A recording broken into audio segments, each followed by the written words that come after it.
This is a circle, easily drawn freehand. Suppose we extract this circle from the established context and bring it to life, as it were. Suppose we then turn it into a logo, linked to a topic such as climate change.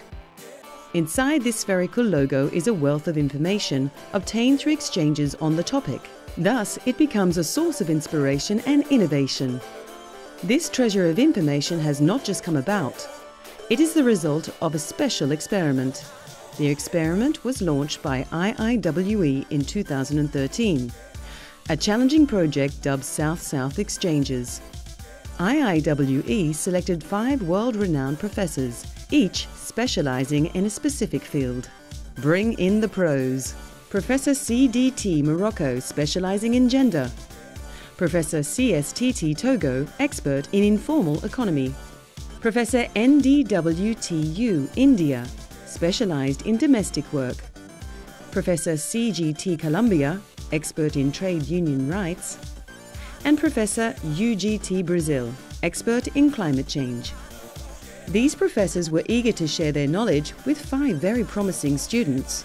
Bring in the students.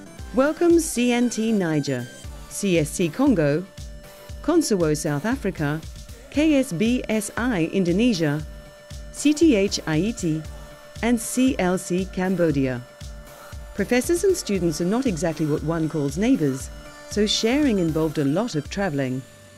CNT Niger met up with CDT in Morocco, CSC Congo with CSTT in Togo, Consowo South Africa with NDWTU in India, KSBSI Indonesia with UGT in Brazil, while CGT Colombia and CLC Cambodia had a one-on-one in Jakarta. Professors and students worked together in their labs, throwing in all their union knowledge and experiences and letting it boil. The results were astounding arrays of learning experiences and identified good practices. So astounding that these needed sharing amongst 10 professors and students on all 5 of the topics.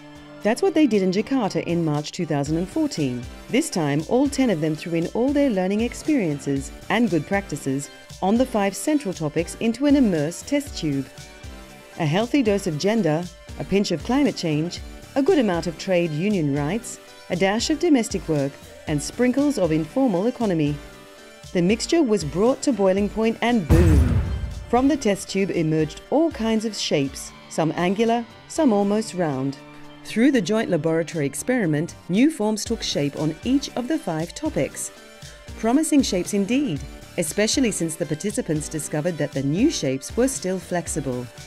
Thus, experimenting could continue. In order to be able to continue the work, the participants drew up innovation plans. They each took back to their union part of the results to continue working on them. They could also enlist the help of external experts. Thus, the 5 new shapes that emerged from the IIWE laboratory, full of innovation and inspiration, were moulded to fit each of the unions involved.